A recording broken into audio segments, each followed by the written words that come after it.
Welcome back to another episode of the Capes and Tights podcast on capesandtights.com. I'm your host, Justin Soderberg. Gibran Graham is back as another special guest host this week to talk Werewolf by Night, or a special Marvel Studios special presentation, Werewolf by Night, which hit Disney Plus on October 7th. It's awesome. Great in time for Halloween stuff. And it's exactly what we wanted to expected from this special presentation. Excuse me. But yeah, check out Gibran Graham this week on the Capes and Tights podcast, but also visit us on Twitter, Instagram, Facebook, capesandtights.com, Spotify, Apple, all those things. But before you do all that, or if you want to pause this and go do that, check out Gibran Graham and I talking about Werewolf by Night on Disney Plus. Enjoy, everybody.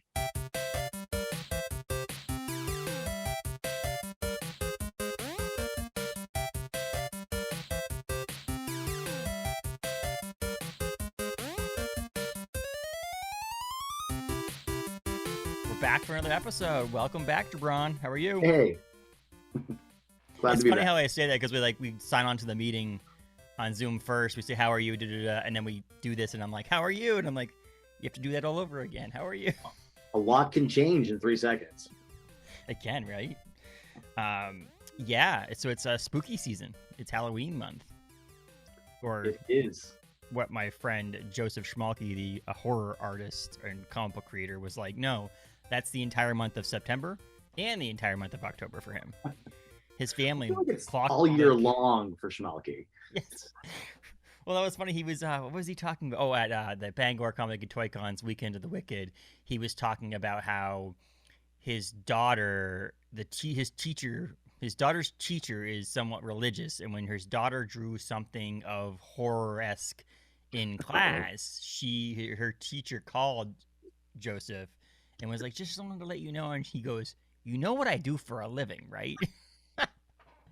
I do that daily. And I think she probably drew it with me. Sorry.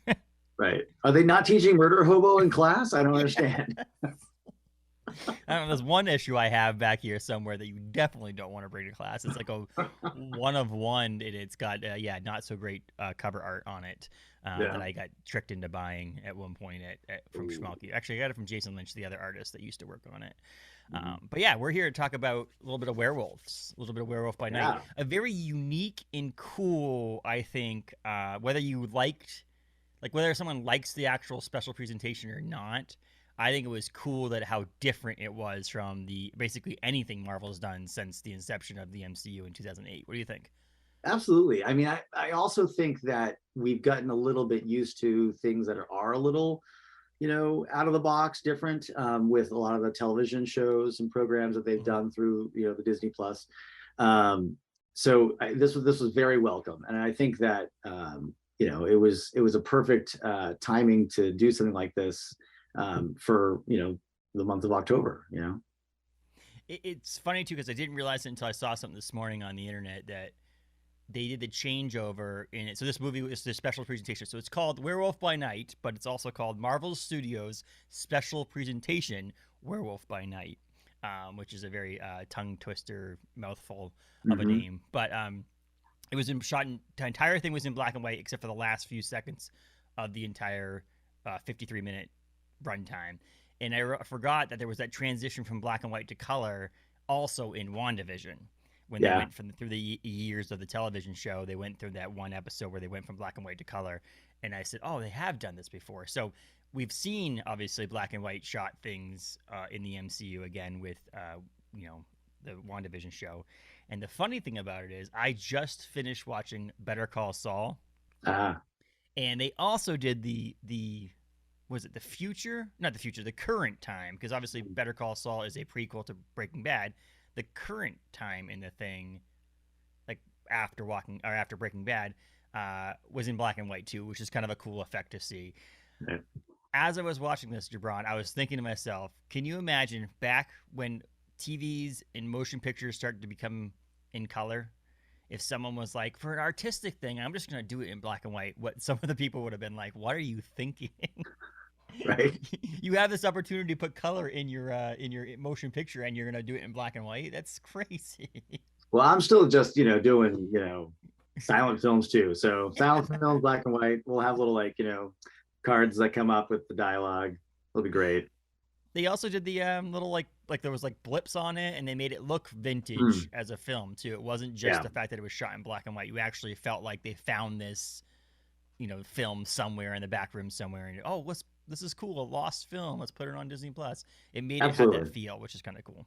Yeah, the art direction was really fantastic. They did a lot of put a lot of thought into that, and it actually you talk about the special presentation and what the full title of this show is, um, and I don't know if this is within your memory wheelhouse, being that I'm a little older than you, but when they brought up the sort of the special presentation title sequence, which just sort of got this like sort of streaky rainbowish kind of thing going around.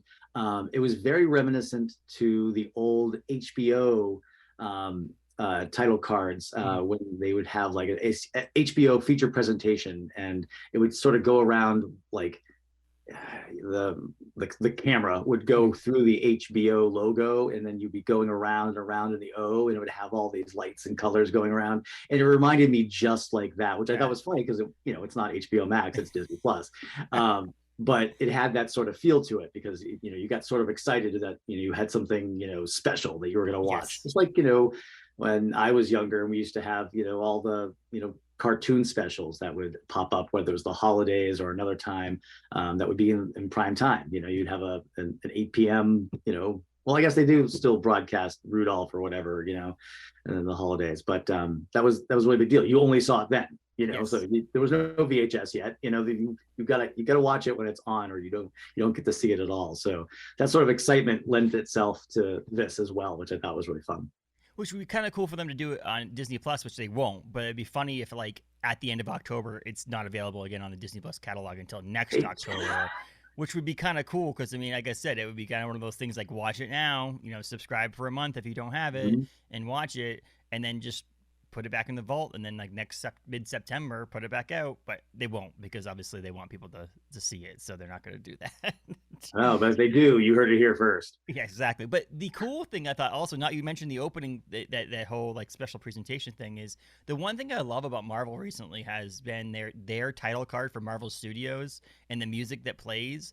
Once they came out with some music years ago to put in that Marvel Studios thing, they used the same one for a while, like the Mm. Avengers theme song and all that stuff.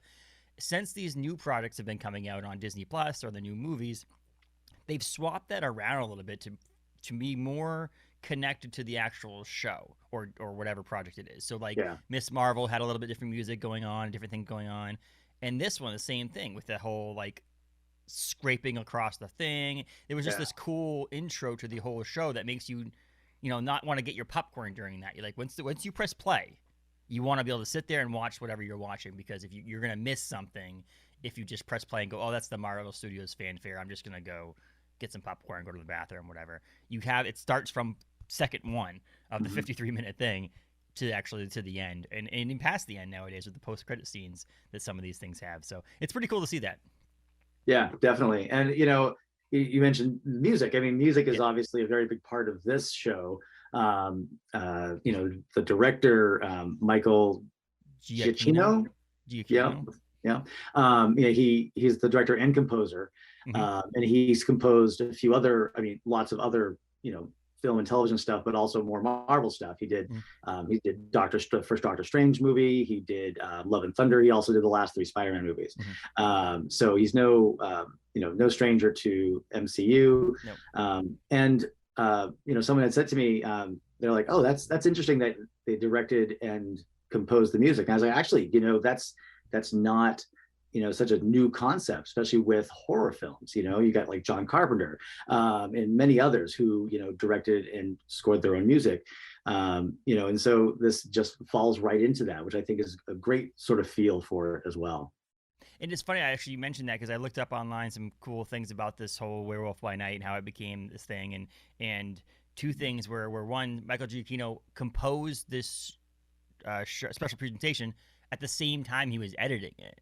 So he was editing the film and composing it at the exact same time, which is kind of cool. A, it might be a time saver, and B, you get real life, real time kind of work on it when you're doing both directing and composing it. You get to choose both scenes that will work with the music you want and music that will work with the scenes you want, which is kind of cool. If you're doing just the directing or just the composing, you're stuck with either one a lot of times. I mean, they do work together, but this way you don't have to like ask the director, "Hey, do you mind if we do it this way?" He's like talking to himself in the editing bay. Like, oh, can I do this? Can I do this? And then the other thing is that Kevin Feige approached Michael Giacchino about which character he would like to basically compose music for the most in the MC or in Marvel, and he mentioned Werewolf by Night. And then so Kevin Feige was like, "Oh, that's interesting. Maybe we should work on that." And then obviously this came about, which is funny because actually Werewolf by Night has been trying to be made since 2002.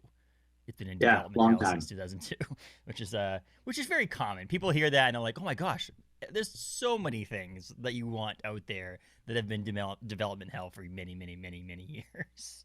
It's not an uncommon thing. But I'm glad we got it now. Yes. You know, I think, I mean, you know, would I have seen a Werewolf by Night movie if it had come out previously alongside, you know, Ghost Rider, and a few others? Yeah, sure, I probably would have seen it too, you know, but, you know, it's fine. It's fine that it stayed in development hell forever and we came out now as this. And, you know, we'll see what he does with it, you know, Feige and Giancarlo, how to say his name, you know, Michael, how they place the character of Jack Russell, or even, you know, the other characters, you know, Elsa Bloodstone, or you know, Ted, and Ted, you know, and how you know, and how they bring them into the rest of the MCU. You know, maybe they won't be in an Avengers movie, but you know, we've got this dark corner of the MCU that's continued to be developing, and I'm all here for it. Definitely. Yeah, absolutely. And I'm not going to try to pronounce his name either, but Garcia Bernal, the guy who played Jack Russell. Obviously, we talked, I think it was you and I, a few weeks about Station 11, and he was in Station 11, he did a great job in there. So seeing him get cast for this was pretty awesome. And now that Laura Donnelly playing Elsa Bloodstone was great too. And Bloodstone is one of those ones I've read. Also, Bloodstone a little bit in Deadpool comic books. She's been connected to Deadpool a little while. But if they do some sort of whole monster thing, I'm all for that. Give me more of that in the MCU. I think it's cool. It's weird to most people. It kind of has to have its own corner. Like you mentioned, it can't be like monsters in the Avengers. Doesn't really work that way. Just like the comic books, very rarely is Werewolf by Night in a Avengers storyline. But it's kind of cool to have their own corner of the world. There's no reason why MCU can't have one big universe, but that they don't cross over that often. You might be able to mention Spider-Man in a Werewolf by Night project, but you don't need them to actually fighting crime together.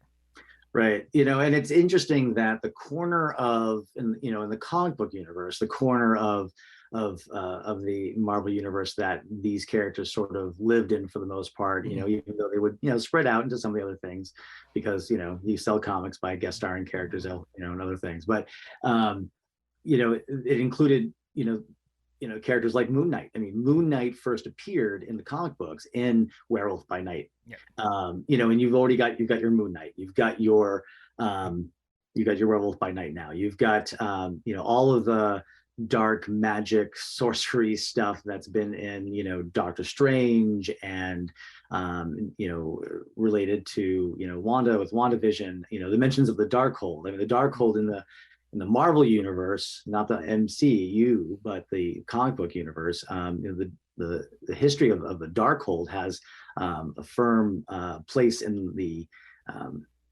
ancestors of Jack Russell. I mean, there's a whole ton of stuff where it's all kind of connected, and it's kind of neat to see all these little bits and pieces being pulled out of the comic books and put on the screen. And I'm really interested in seeing what they're going to continue doing with it. And some people questioned it, like Werewolf by Night. What the heck? It's such a weird, obscure character put on TV, and I think they did it in the right realm. I think it wouldn't have worked as well as a TV show full on with multiple episodes, and it definitely wouldn't have sold as well in the theater as a full feature film. This whole in-between thing, special presentation, is a perfect realm for it. But if we don't let people forget, Guardians of the Galaxy was a really big swing for the MCU and picking that movie, and now it's some people's favorite movies of all time, or superhero movies of all time, is Guardians of the Galaxy #1. Like, that group was such an obscure group for most people. I mean, Guardians of the Galaxy comic books were in dollar bins, and for them to bring that into the MCU was really crazy. I mean, starting with Iron Man was crazy. If you want to go all the way back then, right. Iron Man wasn't the Iron Man that is popular now. Back when Iron Man 1 came out in 2008. So having these obscure things is good. Plus, Gibran, it's a Marvel universe is massive. We can't just keep on going back to the well. We've got to expand it in a certain way, and they're going to expand it hopefully into this genre that people haven't gotten yet really in the MCU, and that's this more horror side of things. And I think they did a great job with that, and I think moving forward, doing some of these more special presentations. I'm guessing the holiday special for Guardians of the Galaxy is going to be considered under that special presentations. I think they're probably going to use that as their one-off, not feature film, not TV show. TV special is going to be called a Marvel Studios special presentation, whatever they're going to call that. That's the other thing is we heard rumors of this happening for the longest time, but they announced it a month before they actually came out with it, like the actual, trailer for it. So I'm guessing sometime in end of October, beginning of November, we're going to get some sort of trailer for the Guardians of the Galaxy special because, again, we haven't seen anything yet from that, really.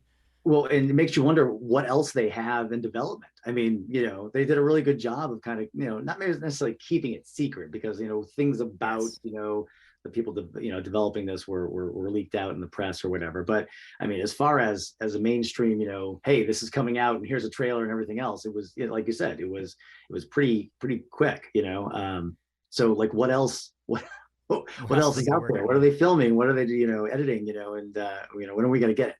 And if we do it similar to this, where there's basically there was probably one soundstage they used this entire filming of this 53-minute thing.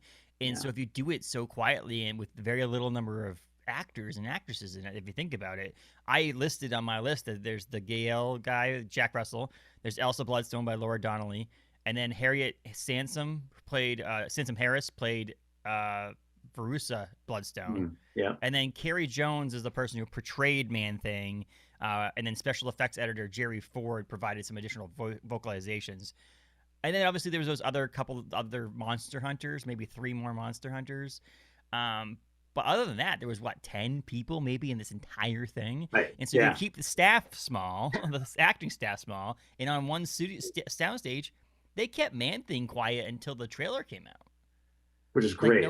There were maybe rumors like what could be, associated with this, but really no one really thought for sure Man-Thing was going to be in this until the trailer came out and people were like, oh my gosh, that was Man-Thing really quickly. And so keeping it small is actually good. And so if they could do these small, less than an hour things, they probably could do one all of a sudden nowhere. February is like, oh, we have a new one coming out. Like, oh, cool. Exciting. Right. You mentioned, like seeing Man-Thing in the trailer and just like, oh, hey, but let's be honest. Like, there is a certain subset of viewers that even understood what that meant, right? Yes. Like the majority of MCU watchers are not, unfortunately, comic book readers. They don't know a lot of the characters that haven't been in the MCU movies. So really, it was just like candy for us, right? They throw the image up there, and you're just like, yes. And that actually, I had a lot of thoughts about how well, and wondering how well this special works for those of us who are not, readers, of the comics. Some of us already know who, the Werewolf by Night character is, the Werewolf and Jack Russell and obviously Ted, Man-Thing. Maybe we've heard of or read stories with Elsa Bloodstone or the Bloodstone itself or Ulysses Bloodstone. I mean, there's, obviously a lot of character history in the comics for a lot of this stuff. But you touched on it when you mentioned Guardians of the Galaxy, although I think Guardians of the Galaxy was a lot more of an origin story, and this was not necessarily like that. So you just sort of were thrown in that, these characters existed, and do they know each other? Do they not know each other? Do they know what's going on with each other? Do you know as the viewer? I mean, there was a little bit of like, yes, it's mysterious, but not a lot of explanation. So I'll be interested to see what the non Yeah. comic reader thinks overall of this special, and how accessible it feels. I mean, because everybody I've talked to pretty much has been, a comic reader. They're Yeah. like, yes, just give Michael Giacchino, the whole, magic side of the Marvel universe. Let him go with it. This is great. But what does the non-viewer, know about it? I mean, actually, let me ask you. I mean, I know you watched some of this stuff with your wife as well. Did your wife see the special? She did. She watched it kind of like she was on her phone. She was watching it, but she wasn't really like paying attention to it a lot. But she did give credit to is the same thing I actually wrote in my notes is the fact that it got a TV 14 rating opposed to a TV MA rating, and that was mainly because the blood and the guts and the gore were all in black and white. And so that to me actually did seem like for someone who's into the comic books and into things, and I'll watch basically anything if it's going to be a good thing. I'm not huge into horror, like big, like actual scary, like oh my gosh, like I'm scared to watch this, need to watch with the lights on horror. That toned down version of it, in a sense, in the black and white, made it more appealing to me, and I think it can be reach a more broader audience. That there was blood, you saw blood, like when the guy's arm gets cut off, blood is splurting everywhere, but it's not this maroon red. Oh my gosh, yuck, that's blood. It just looked like liquid because obviously it's in black and white.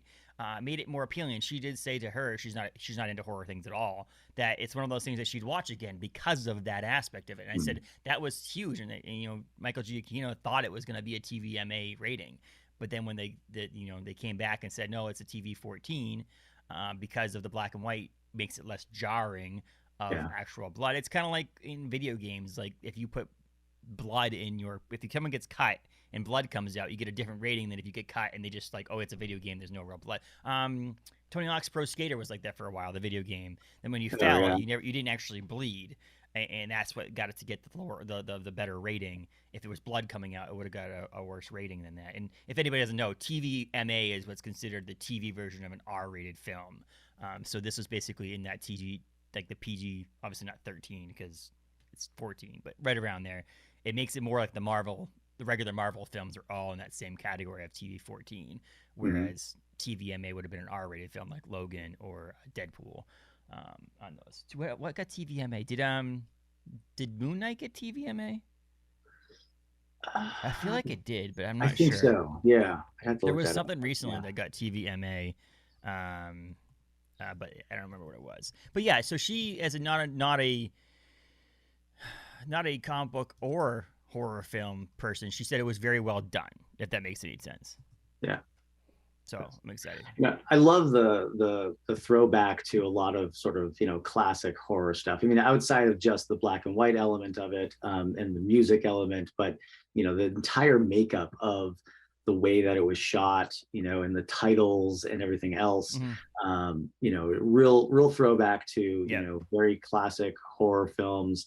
You expected to see a Lon Chaney or some of those classic actors, just Bela Lugosi would have been right at home in that show, and also actually I will credit that I saw a reference to this somewhere else, but it had it did have a very Twilight Zone sort of feel, where it was that sort of just encapsulated moment. It wasn't, like I mentioned earlier, a full origin story of Jack Russell. It was more of just this is just what happens. And I love the development of the plot that he's in there as a monster hunter. They give you a little bit of hints when they're like, well, how many kills do you have? Well, I don't actually have kills, I have deaths. Like you're like, and it turns out, well, he's a monster also, so is he really a monster hunting monsters, or is he a monster, as we learn, trying to free his friend, Ted? Which, before I forget, because I don't want to forget to mention this, but at the very end, the part that the image I love the most is Man-Thing with a French press. Yes.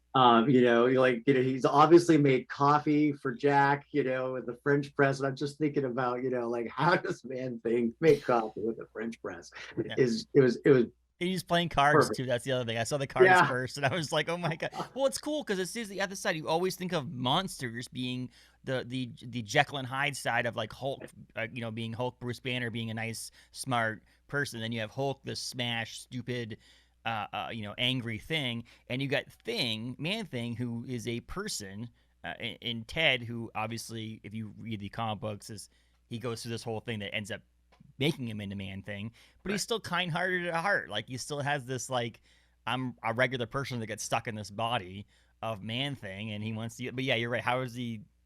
And it's comic. I mean, if you look at him and compare him to Man Thing in the comic books, that is a very comic accurate depiction of Man Thing in the thing. And his comedy, the lightheartedness of it too, a little bit. Like, he's calm, and he's like, oh, I'm gonna get you out of here, buddy. Like, that stuff was cute, but it was not overdone, in my opinion. I think it was definitely well done. But yeah, the French press thing would be great. I think we need now, like, coffee mugs with Man Thing's face on it or something like that. That would be perfect. Absolutely. Let's get on and back to the TVMA thing. There hasn't been a TVMA MCU thing yet, but Marvel Zombies, the animated show, will be TVMA because they said they have to. I mean, at that point, you're the undead is a pretty good reason to go TVMA. Right. Well, that's interesting too, because when you think about, the undead just sort of, garners that kind of rating. But, the character Werewolf by Night, originally coming out in 1972 in the comics, couldn't really exist too much ahead of that because of the Comics Code Authority. Yes. In fact, I think it was either Timely or Atlas, the early version of Marvel, had a Werewolf by Night, story or character back before the Comics Code Authority came out. And then that came out, and one of the things they couldn't do was werewolves. You could not have comics about werewolves. It was not allowed if you wanted to be on the newsstand and have the seal of approval. It was only when those restrictions were relaxed that Marvel's like, oh, we can come out with a werewolf character now. Let's do that. Let's bring back all the monsters. And they did. I mean, there was like tons of monsters. In fact, I haven't done the deep dive yet, but I feel like because they've done this so many other times, like all those other monster hunters in the Bloodstone Mansion or Manor, they must be characters from like, just a single story and where creatures dwell or something, and I kind of want to go back and kind of see where these characters kind of came from. Maybe not, maybe they're newer characters from like 90s iteration of Midnight or like Sun amalgams of like multiple characters that are together that they add in there. Exactly. But like you said, I mean, you can't don't just go back to the well that has been giving you all these big blockbuster films. There's a huge universe of characters to be able to choose from, and I love that they just keep pulling them in. Yeah. And to me, obviously we have She-Hulk in between this, but the Miss Marvel to this is also kind of cool if you skip She-Hulk, because I mean, Miss Marvel is more of a drama in itself, and this is more of a drama horror thing, whereas She-Hulk's comedy. So if you compare those two, a 2013 creation of a comic book character in Miss Marvel and a 1970s, early 70s with Man Thing and Werewolf by Night. Also, Bloodstone came in 2001, but like if you think about those two characters, Werewolf by Night and Man Thing, it's kind of cool to see the 2013 comic book character have a TV show be made for him, and then a 1972, 73 character be made for it. So it's that number of years between the two, and seeing both of those come in within the same year is pretty sweet to see that too. It's a really cool thing in my opinion. I love that they can go the big gauntlet of years and do things. Some people are like, oh, there's too many the new characters. Here you go. Here's an old character for you. Here's a back in the day character. Speaking of the Comics Code Authority, that's why Morbius is called Morbius the Living Vampire, because he can't be dead. Exactly. Which is I love how that is okay. Like, you're okay. You can use vampires as long as you say the word living in front of it. The undead are not cool, but actually they're very cool. You spoke at the beginning about timing on this, and that this came out at the not perfect timing, but like I would say close to as perfect of timing as possible. It's the time of year, Halloween, spooky, scary, awesome things like that. But also, if they would have made this film 10 years ago, Werewolf by Night, the werewolf would have been a full-on CGI. They would not have done any practical effects at all in it, because they would have just been like, oh my gosh, we can do CGI, let's do this. Obviously, Man Thing was CGI, but like having the Werewolf by Night be actual, mostly practical effects was awesome. And I think when we got to this point in time where people are like, okay, we can do CGI, but sometimes it's better just to do practical. And a lot of the practical effects in this TV show special presentation made it what it was, in my opinion. You could have gone full on special effects in this, and it's a little bit easier to hide those things in black and white than it is in color. And they didn't still. Like a lot of that stuff was still practical effects, which has made it even better, from my opinion. Yeah, absolutely. And I think it also made it the use of practical effects worked well with the story itself and like the things like when you got Ulysses Bloodstone's corpse and being shown, and it's sort of like this turning jukebox corpse kind of thing going on, and it's like puppetry, Yes. like this stuff. And of course, like you said, 10 years ago you would have filled that with CGI, like something would have happened, he would have came reanimated, and would have looked really cheesy. And of course this also looks really cheesy, but it is story specific and it And on makes complete purpose. sense. Yeah, yeah. Yes. It's a lot of fun. But yeah, you're right. I mean, I love being able to see that element of the effects just sort of like feel real and in place with the stylized element of how they made the movie. I mean, I love when you first go out and see that, that maze, Yep. behind the manor or whatever. And, obviously maybe some of that was obviously CGI or a Yeah. model or whatever, but it's just like, it felt real, Yeah. like partly because it was all in black and white anyway. And you're just like, wow, this is going to be interesting. What you still don't know. Well, because the trailer ban thing, but like Yeah. you don't know who that monster is that they put the bloodstone on. And you sort of want to, I don't know, go through that whole maze like area with them even a little bit longer. And I honestly like you could have. It was a good length of show, right? It was just under an hour.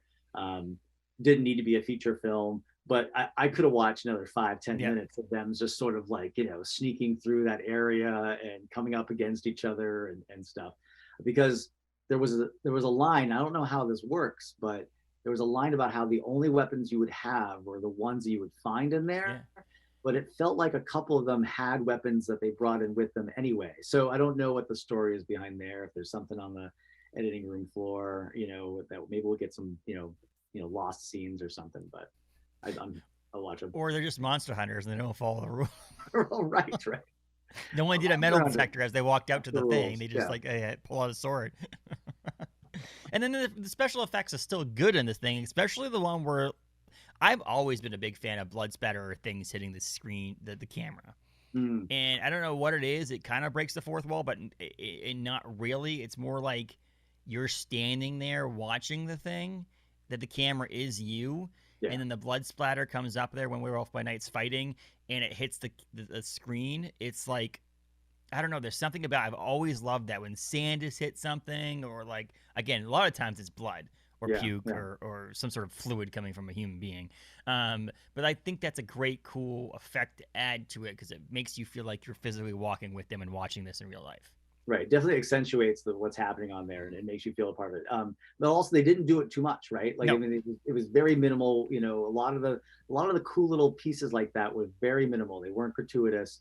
And I think a lesser director would have like just like, oh yeah, let's just keep doing this. This will be great, and they themselves would love it, but it wouldn't come out as well. So yes, it would have made it too over. Like I said, there's that fine line with that.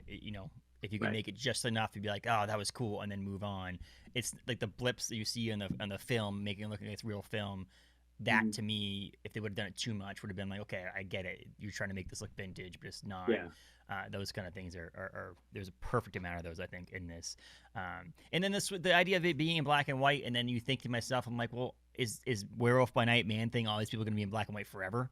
Like, is this just like, it's gonna be very jarring to me if they take Man Thing and Werewolf by Night and Elsa Bloodstone in this black and white special presentation, and the next appearance they're just sitting there in a movie with Moon Knight or a TV show with Moon Knight, right, and bam, they're in color. And so that ending, going, okay, we did this special presentation in black and white for a reason, for a purpose, to make it so that it looks cool. And at the very end, they're like, okay, but we're in color now, right, and you see Moon Knight, or sorry, you see Werewolf, Jack Russell and Man Thing in color. You see Elsa Bloodstone in color, right. which is kind of cool. So now we'll see actually what they look like in color, hopefully for future projects. Yeah, and maybe it'll be a thing where when they are being used within the more mainstream phasey MCU, then maybe they'll be in color. But what if we have more you know, specials or more, you know, this side of the Marvel universe, you know, done continually in black and white. That would be cool. Like I would love to see, you know, if they bring, you know, Morbius or Blade Yeah. into a story like this, you know, and you know, it's just in black and white. You know, I think that would be pretty cool. And I would take a Halloween special every year. It doesn't have to be Werewolf by Night. It could be Yeah. anything. I just think anything revolving around the undead or vampires or monsters or some sort of like borderline horror drama special presentation, or even if they did a TV show, they're like, okay, Werewolf by Night's going to get his own TV show, but it premieres, 6 episodes starting, September, end of September to the beginning of November, kind of thing. I would take that in a heartbeat because I think there's something about Christmas movies that are out there, but there's nothing. There is a few, obviously, Halloween movies. Obviously, there's Right. plenty of Halloween movies, but I feel like people focus a lot more on the Christmas holiday seasons than they do on the other. And I feel like a Halloween thing would be really cool. That's not cheesy like Halloween Town or some sort of Nickelodeon special, and something more horror related and Yeah. time specific. I mean, the downside is I think a lot of people don't do that. It's because it's you only watch them around that time of year. But if you don't make it Halloween specific, but more just horror and gritty, then you still can watch it in July. But like make it around, like release it around this time of year is what I'm trying to say. Right. So, you know, what you're saying is Werewolf by Night is the pumpkin spice of the Marvel universe. Yes, yeah. Okay. No, because I like Werewolf by Night. Oh, I Oh, hate those are pumpkin fighting spice. words, not with me, because Ah, I'm on board with you. But but yeah, so yeah, it was really cool. I mean, I yeah, think it's the timing, and I also am glad that they did it October 7th, not October 31st. Like, you right, need to give people the opportunity now in the streaming day and age to watch it when they want to watch it across the entire month. It's sure, also, I watched it over the weekend, obviously, as did you, because it came out on Friday and this is now yeah, Monday. But I'll probably watch it again between now and the end of the month, just because it's, maybe I'll watch it on Halloween night just to, give it a little bit of extra viewing and get a second look at it. And then there's a good likelihood that I'll watch it next year in October. And so it might be one of those things that I just continuously watch over and over again every year as my, okay, it's that time of year. Watch this kind of thing, as you might watch Halloween or any other horror movies around October. Hocus Pocus 1 and 2 now. I haven't seen 2 yet, so I gotta watch 2. Have you seen 2? Don't watch it. Not as good. You're just shaking your head um, no. no, no. Changing the subject. So, uh, you know, it was interesting that there was early on, I guess, some uh, inquiry about what version of the Werewolf by Night character was going to appear because they, you know, although Jack Russell has been the werewolf, you know, for the majority of, you know, since 1972, there was Yep. another version of the character that came out, Jake Gomez Mm-hmm. character that was, I think, Native American, I think Hopi, I think Yeah. was where the character kind of came from, and it was a very different iteration of the Mm-hmm. character. But um, I'm trying to remember how long ago that was. I think it was in sometime in the 2000s, Yeah. um, Let's hasn't see. traditionally been the character. However, 2020. 2000 was it that Yeah. soon? Okay, so but you know, obviously they went with Jack Russell as the name of Mm-hmm. the character, but he's a very different Jack Russell than the sort of, you know, white guy Yeah. turning into a werewolf that we sort of have had since 1972. You Yeah. know, we have you know, the actor is a Mexican actor Mm-hmm. who plays him. He's got you know, he's painted his face with, as he explains in the show, you know, to give honor to his ancestors, Yes. which as the show you know, continued to go on, I translated as more of like it's part of his like how do I keep the werewolf in check kind of thing, Mm-hmm. and that was interesting because I felt like that was an element that I hadn't seen in the original Jack Russell character, but was similar to a little bit of the portrayal of the Jake Gomez Yes. character. So I really like that they kind of maybe perhaps combined a little bit of those two, but also, you know, not to make it sort of this woke thing, you know, but like, I mean, yes, there are other races and identities in the Marvel universe other than white men. So yes, please, bring us a Mexican actor playing Jake Russell. Yes. Bring us this. We joked about how do you say lycanthropy, but I don't know if that's the way you do it. But bring us that sort of that element of horror, which seems to actually have a lot of interesting folk tales and stuff that come out of a lot of stories from Central America and Mexico in that area. So I mean, I love that sort of element where you kind of combine that and brought that into the character for this. See, and that morphing of it in a way that, I mean, it's hard. It's also extremely hard if you're trying to get the borderline of sticking to the comic books and getting people who read the comics like your thing, but also staying current and realizing that back in the 70s everything was a white male character, and that they were able to, as Marvel Comics grew and the added characters in different universes, they were able to go, oh yeah, there's other races and other sexes in this world. And but also 2020 is a very, very, very, very recent time to try to base a character with the previous iteration having 50 years of a character. So adding that, keeping it Jack Russell, keeping it mostly him, but then adding that little bit of a difference of the 2020 version of Werewolf by Night.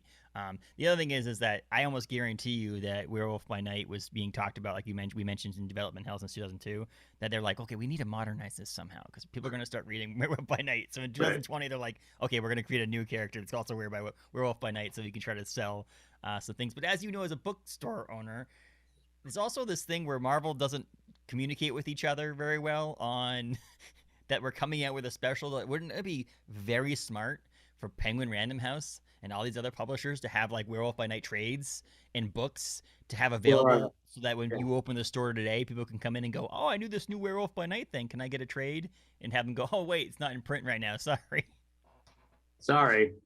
I just don't get it. I don't get it. I mean, Paul and I talk about it all the time. When She-Hulk's first episode debuted, that Wednesday, so that was the previous Thursday, next Wednesday, I was standing there in his shop talking to him, and a woman came in with her daughter, and the daughter was all about She-Hulk, and he said, can I get She-Hulk? And he said, I'm sorry, this is just not in print right now. Literally no She-Hulk trades were in print for him right now. He eventually found a used one, I think, through the Diamond thing, or the print, whatever he got it from. But there was just none. I was like, I don't understand why. This is an easy way.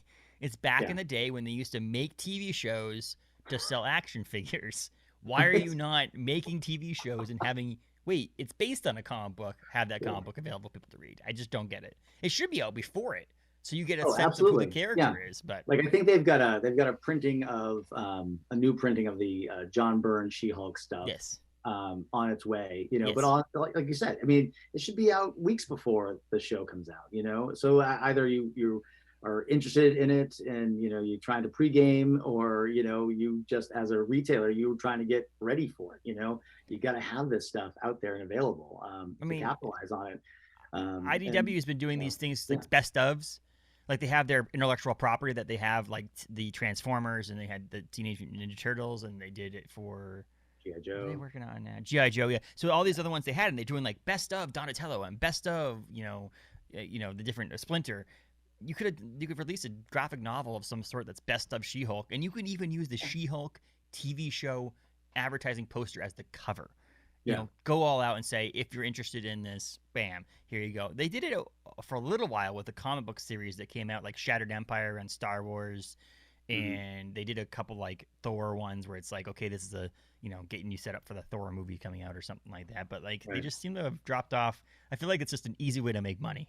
I just don't understand it. Well, Marvel did it for a little while, right? They had sort of the MCU tie-in single issues that came out, and then they would come out with a small trade that would have like the Captain America Prelude, which was really just a reiteration of the previous Captain America movie, and maybe a little bit of new story or something, or just something. But they continually had those for like almost the full Infinity arc of the MCU movies. They had one of these for each individual movie, and they were out. The issues came out leading up to the movie. You had the trades come out just that week or afterwards. I mean, they did that very well. I don't know how well they sold. Yeah, that's probably So what it that was. might be part of the thing, um, but they obviously have, continued to spotlight some of the, film and television properties in some comics. I mean, they recently had, um, well, I guess that was DC, right? DC did a thing, not Well, I Marvel. mean, this But this one.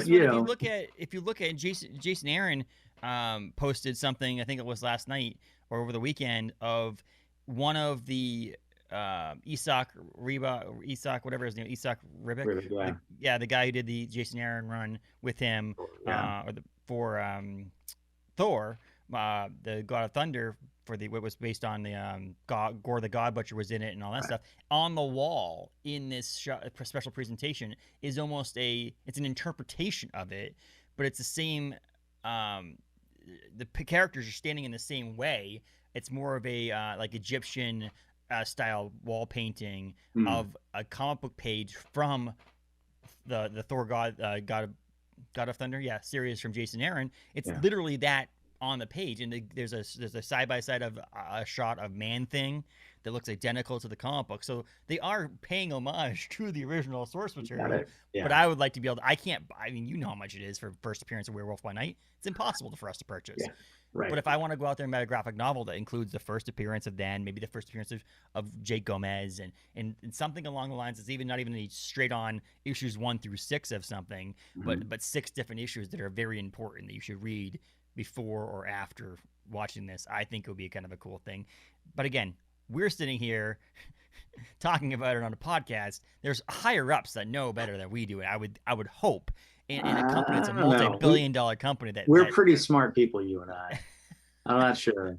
that Disney and Marvel aren't calling upon us to ask us our opinions on things, so they obviously know something. But I just think that was that one interaction about the daughter coming in and really wanting some She-Hulk, and the fact that Paul couldn't get her what she wanted. I think he had like issue 8 of the current run is all he had available, which for him was great because there's no back issues, which means he's making money.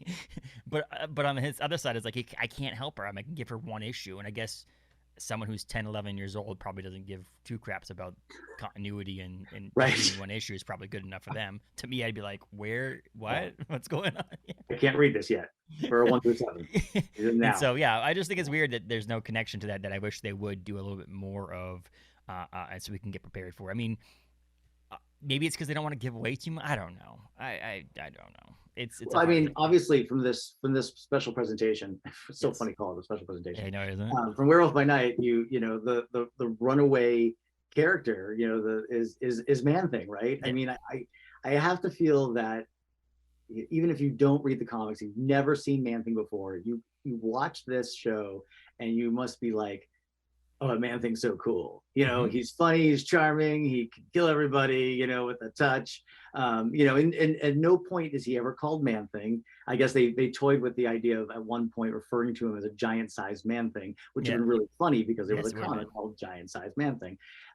But they never like give his tagline, like, whoever knows fear will burn at the touch of Man Thing, which is exactly what you see. I mean, And it's badass. Elsa doesn't get touched, by Man Thing, or whatever, but she obviously comes some of her fear by, referring to him as Ted, Mm-hmm. So it's an interesting little device there. But everybody else, as soon as he lays their hand on them, they just burn, and yet he's making coffee for Jack at the end of the show and playing. Is that how he's heating it up? He's just holding on to it and he's heating Right. heating up the Maybe French that's how it press, the works, water, just right? If the using coffee his. knows fear, it will burn. But like, right, you exit out of this show and like, I want immediately more Man Thing. I want to know more about Man Thing. Where are his And comics? the sad part is Give them people to are me going right to now. Google it, and what's going to come up? The Howard the Duck. 2005 Man Thing movie. Oh, right, yeah. Which We is talk don't about watch either. that, please. I mean, we'll save you the time. Do not watch that movie. Yeah. But yeah, no, that's the funny thing about it is that it does that 2005. And so speaking of, you mentioned a special presentation and TV show, and as we wrap this up, so I was on Letterboxd where I have some lists of my favorite movies and things like that on there. Check it out. It's a pretty cool website where you can like rank your movies and see what movies you've watched and things like that. It's pretty cool. Where is this fit into the rankings of TV shows on Marvel, or is it a movie, or is it in its own category? Now, so like I listen to the Friends from Work podcast on occasion, and they're have now ranked. Originally, they were ranking them all together, like Disney Plus shows and Marvel feature films all in one. They had a whole ranking, and then they realized it's hard because there's certain good episodes of TV shows that make sense to. So now they have their ranking of TV shows and their ranking of movies. I'm not asking you to rank it, but I'm just saying is like if you had to pick which category, does it go into the feature film? Is it the 30th film, or is it into No. the idea of the TV shows? And I would say it's more along the lines of into the TV show. Yeah, I would agree. I think at this moment in time, I think it stays within the television Mm-hmm. show piece, but I will say that as more of these appear, that they would sort of get their own category because it is a different, it's you can't. I don't think you can compare one of the feature films with one of the television shows. It's a completely different style of storytelling.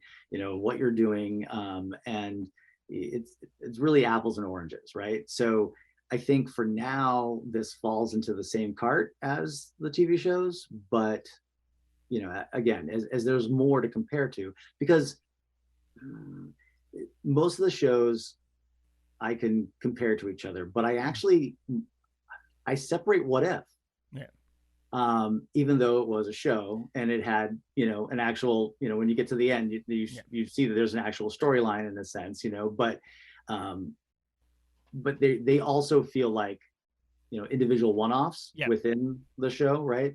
So I'll kind of actually even put this with What If, like if I was going to look at stuff, I'd look at What If and this special as all a bunch of specials in a sense, as opposed to the episodic stuff. I kind of am sad thinking back on it. I miss them in a sense, the one shots they did that connected movies together from the MCU, but it also kind of upset because the fact that they wasted that term on those, because this would have been awesome, this kind of thing, or anything moving forward that's the sub 1 hour thing, which is basically, I mean, with streaming nowadays, there is no rules or regulations on how long an episode is. I mean, what season finale of Stranger Things was like the length of a feature film, and then you have this, which is 53 minutes. So it's almost like it's one episode in a larger, long-term story arc that's, like you said, What If, that it could be an episode this year. I mean, the holiday special for Guardians of the Galaxy is also an episode, and then so on and so forth. So this could all be joined together, not connected. They're all anthologies, but in the idea, a special presentation is a years long TV show season that only releases once a year or twice a year thing. But it would have been cool if they call this the Werewolf by Night one shot. Would have been awesome, kind of cool, because of a reference to the comic books and the idea that there are books that are in the same universe and connected in a way, but it's one story that starts and ends in that comic. But I'm gonna attempt to do you one better, along the lines of thinking that if they did this every October, what if it's the Werewolf by Night annual? Mm-hmm. That would work too. All right. That would work too. Or like the I wish they would do like things like Marvel Premiere, or like maybe do like team ups where it's like the whole idea that they're talking about Deadpool and Wolverine being in the same one, but like doing a one shot TV show that's just the two of them doing something together called Marvel Team Up, and it's Wolverine and Deadpool. Those are the kind of things that'd be kind of awesome to, again, non-comic book readers would be like, huh? But Team Up obviously makes sense. But like we would all go, we get that now. Or like this could have been called Strange Tales. Right. But that kind of thing would have been kind of cool too. Is the idea of using those old terms in these new anthology style. Maybe Strange Tales is an umbrella term that will come later on as they have more. And it's sometimes it's hard to do that with the first one, right? Mm-hmm. Because you don't want to give an expectation, because Marvel changes their minds occasionally with the direction of things. So, but I love the team up idea, even if it was just animated. I would love, like the What If stuff. I would love a Marvel team up thing. Now I'm going to start thinking about what two characters that haven't been in the MCU do I want to see team up. It has obscure ones too, Man-Thing and Wolverine, or Man-Thing, those kind of things would be kind of cool too. Like ones that you wouldn't really be like, oh my gosh. The funny ones were recently was Spider-Man and Venom were a fun one to team up, because they were on the same, like they were roommates in this Marvel team up that came out 2020, 2021, or was always Double Trouble is what it was called. Not team up, it was Double Trouble. But still, it was the idea that like something you would normally not see is these two characters living under the same household, which would be kind of funny to see, which they kind of did with what? No, did they do that with? Thor and I forget what it was, but whatever. But it was cool. I think they hit it out of the park. You're right. I think that was like going into it, I was really excited to see something new from Marvel anyway. So you know me, I'm just gonna watch it no matter what. 53 minutes, easily done. Not have to worry about the length of like what the new Black Panther movie is supposedly gonna be, the longest solo film out there, or for Marvel at least. And the 53 minutes is perfect. You sit down, you watch it. This is great. You can watch it again, no problem. Whereas, you know, if it was 2 hours, it's a feature film, it's a little different. I think, like you mentioned, 10 more minutes, maybe 7 more minutes. So keep it at that 60-minute mark of them walking around the maze and doing things like that. But other than that, acting was great, special effects, practical effects, length, music, directing, cinematography. I think it was. The critics got it right when they mentioned that it's one of the better Marvel things. And a friend of mine said it's the best Marvel movie that's came out in 2022. So it's not it's not a movie. It's not a feature film. Right. It's a special presentation. Strange Tales. We're gonna right here. You heard it here first. Right. Strange Tales. But yeah, I think it was great. I'm looking forward to the next one. I'm hoping that the pressure is on for the Guardians of the Galaxy special to be good. I really hope.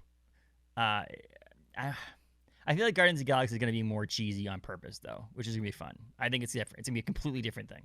I will be really, really disappointed, actually, if there's not some kind of reference in the Guardians of the Galaxy special to the Star Wars 1977 special, whatever year it was special. I really hope there's some sort of animated aspect to it, too, like where they do the animated, like they do both live action and animated would be great.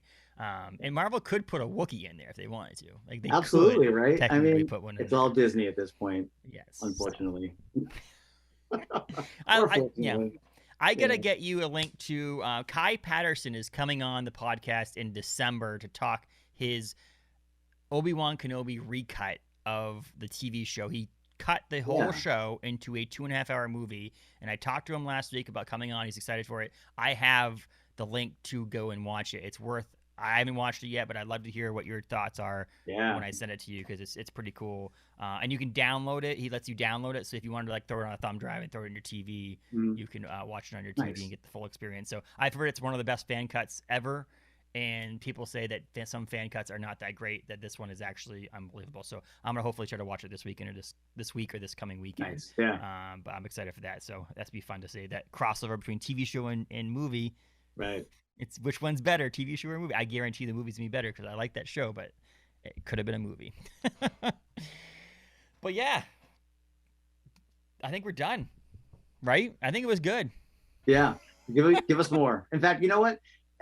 Give me on how. Okay, let's do this on Halloween. You released this on October 7th, also my mom's birthday, so it was a birthday gift to my mom. She didn't watch it, but you've got all month long to watch it. But you know what? Let's throw it up in cinemas on Halloween night. That would be cool. Like, yeah, let's do that. And they have the opportunity to do that. And it could be limited. It could be like, okay, each city gets one. So like the Bangor Cinemas gets one, Portland gets one, or whatever. But like, I don't know. It would be kind of cool. And honestly, just to get people to watch it and just to get people, like if you could prove you're a Disney Plus subscriber, you get access to it. Like, you know, thank you. It's our $1 or something like that. Something to give the theater some money. But it'd be kind of cool. I don't know. You're right. Releasing in theaters would make them more money. So I don't understand why you wouldn't. Right. Or you get a ticket, you get a free month of Disney Plus if you buy a ticket. So that way it's a little bit, you know, so then you can get to go home and log in with your free month of Disney Plus for buying a $15 ticket or whatever it is. And then all of us that already subscribed to Disney Plus can complain that we didn't get it for free. Didn't get it. But you know what? They got my money forever. I think it's just included in my how to live my life nowadays is included in there is the Disney Plus subscription. So that's one of the only ones that I think I'll keep forever. I think there's other ones that I could do month to month here and there. Disney Plus is the one they're going to get me. Plus my son loves cars, so I have to have it anyway. I got to remember that book there, Gibran. I got to figure out what that book was. I also could be confused that this book was actually like an animated TV show short kids thing that I'm thinking was a book as a kid. But I asked you, I was like, I'm going to text Gibran and see what he says. It's a movie. It's a house. It's like focused on a family house, and the little house sounded right, but I think it has more artwork than the little house has, because the little house has a lot of white pages, right? And it's like the little artwork in the middle, I believe, on the little house book. Yeah, on some of it, but you see the city develop Yeah. around it and stuff like that. It's the same Yeah, idea, but I feel like it's like this one guy. It's like the perspective of this little kid, and he grows up and he ends up taking over the house. Like his family ends up moving out or dying, and then he takes it over, and the house city grows up around him. And I've been trying to think of this book for 10 years. It's probably all up here, and it's an amalgam of a bunch of different books right. together. Yeah, But that maybe one of these happens. days, if I find it, it's not going to be as good as I wanted it to be. First of all, that's the proof right there. I've been Right, looking for it for right. 10 years, and it's not going to be what I pictured. It's going to be the Little House mixed with something else. So, whatever. We're gonna bring my son in soon too. He's obsessed with books, so we'll come in and see and walk around the shop and, Come on in, tear it and up. books. Sweet. And I owe you money for a book anyway. So, uh, Briar Patch. Find them on Facebook and find them on all the social media things and their website. And Jerron will be back soon. Talk some more stuff. Yeah, Appreciate it, man. good to see you. Thanks.